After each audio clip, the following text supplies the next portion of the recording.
Tensions mount as Moyes' move angers Everton. Willian becomes the latest player to leave the Anchi meltdown. And with Suarez set to stay, who's next for Arsene Wenger? Joining me today are international football writer Peter Staunton and goal correspondent Greg Stobart. I'm Nat Coombs and this is Transfer Talk. Let's start with new business then, Pete, and plenty of business going on at the Russian club Anchi. Goal described it as a fire sale. What's been going on and what kind of players are likely to get dealt this summer? Yeah, for one reason or another, Suleiman Kerimov, the billionaire who invested so much money in Anzi Makachkala in January of 2011, he's basically pulled funding from the club. There was a deal that went wrong in the Belarusian stock market that wiped out a lot of his wealth. And that's been cited as maybe one of the reasons why the money is unforthcoming this season. But whatever the case, whether it's to do with infighting in the playing squad, whether it's the fact that the squad is just hemorrhaging money without any investment from Champions League football, or whether it is indeed to do with a decrease in his own personal wealth, Kerimov has decided to reduce the budget of the team from about 150 million euros per season down to about 50 or 60 million euros per season. So top European clubs licking their lips in anticipation. Who's coming on the market? Absolutely, yeah. You know, a lot of teams are going to be looking at players. Some of the Russian players have already moved within the borders. You know, you've got the likes of Alexander Kokorin and the captain of Russia, Igor Denisov, and Yuri Zhirkov. They've all gone to Dynamo Moscow, for example. But then the overseas players have yet to be transferred, other than Mbarek Boussoufa, who's gone to Lokomotiv. But, you know, players like Lassana Diarra still available. Samuel Eto'o, disruptive and influence he is, will still command some interest in the market. And then the crown jewel himself, Willian, who's probably their biggest chance to recoup a big transfer fee. Greg, Willian, the crown jewel, as Pete calls him, where's he likely to end up? He's going to Spurs, it seems now. Liverpool were very interested, but Tottenham have come up with a £30 million offer. He knows Andre Villas-Boas well. They've been speaking, they text a lot. Spurs have been interested for 18 months now. They nearly signed him last year. He's perfect for Tottenham because, especially with Gareth Bale on his way out, they lack a bit of creativity. That's going to happen. And for the third time this summer, Spurs are going to break their transfer record. Well, they're really flexing in the market, aren't they, Spurs? Lamela, the latest name being associated with them. What's the latest on that? I mean, if Tottenham sign Willian and Lamela, it's absolutely certain that Gareth Bale is off to Real Madrid. But they're definitely interested in Lamela. There's been talks for the last few weeks. Of course, Franco Baldini, who's now technical director at Spurs, has come from Rona, so he knows intimate details about Lamela's contract, and he knows him perfectly as a player as well. I think they're going to go for both. They'll certainly sign Willian. We'll see what happens with Lamela. Pete, interesting situation at Roma, lots of ins and outs. It seems on the surface that they're dealing a lot of players and not necessarily replacing them with like-for-like quality. Do you see it that way, or do you see it differently? Yeah, I think it's fair to say that, Nat, but the problem at Roma has been, since the investment of Thomas Di Benedetto, is that every season seems to be one of upheaval and the start of a new era. So, you know, whether it's Luis Enrique coming in from Barcelona B, or whether it's Zeman coming back in with his brand of attacking football, and now this year you have Rudy Garcia bringing what he knows from the French League on. Every season has to be a season of upheaval. So the remnants of other people's transfer campaigns are always left within the squad. So this season they have made some decent acquisitions. They've obviously brought in Tim Jedvaj, the young Croatian defender who's going to replace Marquinhos. They've brought in Kevin Strootman, fantastically equipped Dutch international. They've also had to replace the goalkeeper. Steck Ellenberg obviously gone to Fulham. So, you know, they have replaced, I wouldn't say like for like, but they have traded well so far. And if they do get some football out of Gervinho, Rudy Garcia would know him quite well from his time at Lille, then, you know, you could be looking at a side who could perhaps challenge modestly for that third Champions League place. They get football out of Gervinho, I'd be impressed. Osvaldo on his way to the Premier League. Southampton breaking their transfer record once again. Tell us about him. I'm a big fan of Osvaldo. I think on his day, he's, you know, he reminds me of Gabriel Batistuta. I think some Roma fans saw some scant evidence of that during his time at the Olympic Stadium. But there's no doubt about it, there's a player there waiting to be tapped. He had some successful time at Espanyol under Mauricio Pochettino a few seasons back before he moved to Italy with Roma. And I think if he can settle down and stop creating disruptions and concentrate on his football, then Southampton's fans could have somebody to take to their hearts. Like, dare I say it, like they took Matt Letizia to their hearts all those years ago. This guy's that good. Moving into headlines then, and Greg, Osvaldo, signing we mentioned, is a frustrating situation once again for Arsenal fans. He could easily be an Arsenal player right now, couldn't he? He's another striker that Arsenal could have done with. He would have improved them. They've missed out on Higuain and Jovetic already. They're not going to sign Rooney. They're not going to sign Suarez.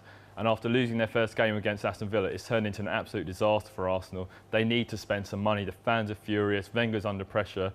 But who's available now? They've made a complete mess of this transfer window. It's a vicious circle, isn't it? Because whoever Wenger goes in for now, that selling club is going to know he's desperate for players, and everybody's going to say it's a panic buy. Yeah, they're being reactive rather than proactive now, such as the state of affairs. They're putting in bids willy-nilly for players like Kabay and Kondogbia. Michu's being linked, also Ashley Williams. And all the selling clubs, they know Arsenal have got to spend money now because they've got an injury crisis as well.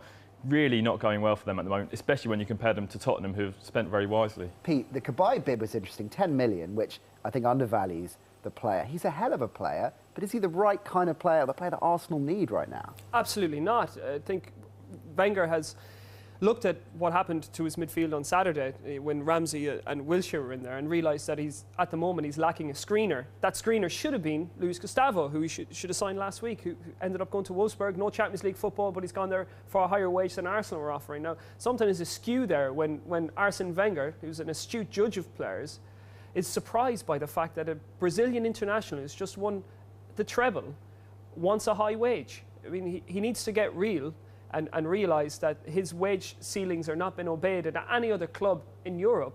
And if he does want to get the Higuains on board, and he does want to get the Luis Gustavos on board, he's going to have to pay the market rates in transfer fees and in wages. It's Wenger who's holding Arsenal back now.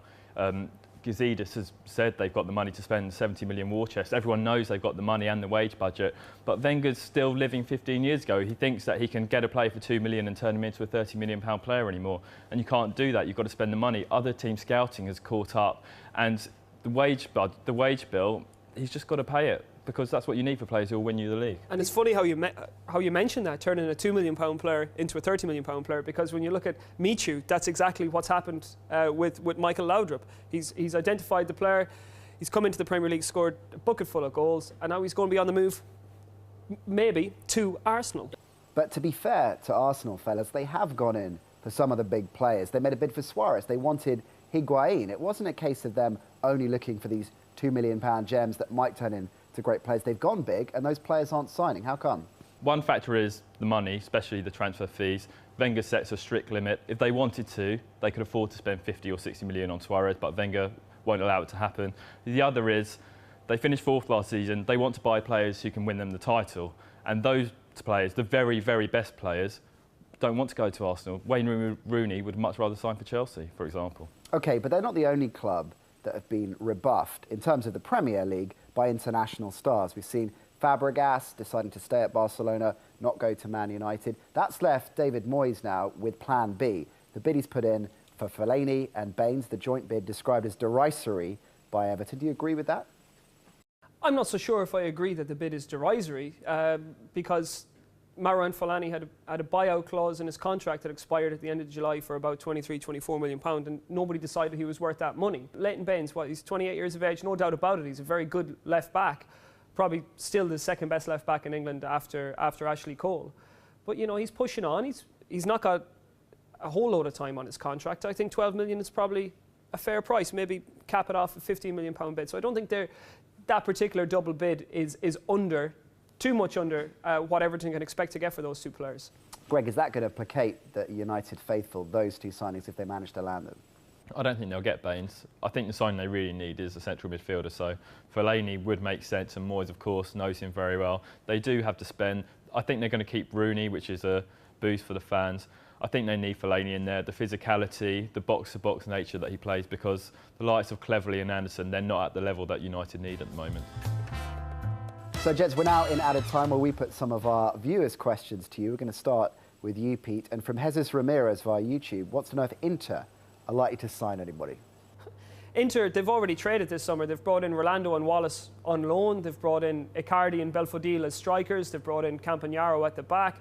I think their restructuring is done. But for Inter, the problem is at this stage is that they're no longer, at this stage of their development, they're not a Champions League team. So they have to rein in their spending, rein in their expectations, and sign players within that next bracket. And that's what they've done already this summer. Christian asks via Twitter, as indeed hundreds and hundreds of viewers have been doing, what is the latest with Gareth Bale, Greg? Well, Bale still wants to leave. He's still not going to play for Spurs this month. Tottenham still want 100 million, the chairman Daniel Levy, but there have been negotiations. Real Madrid at the moment are offering around £86 million. I think it's going to happen. Spurs seem to be spending the money already. Just a matter of when and how much they agree for. They'll probably meet in the middle, £90-odd million. That's it for today. If you like what you saw, don't forget to press the subscribe button. And if you want to ask us a question, you can do so via YouTube, Twitter or Facebook. For more on the stories we talked about today, head on over to Goal.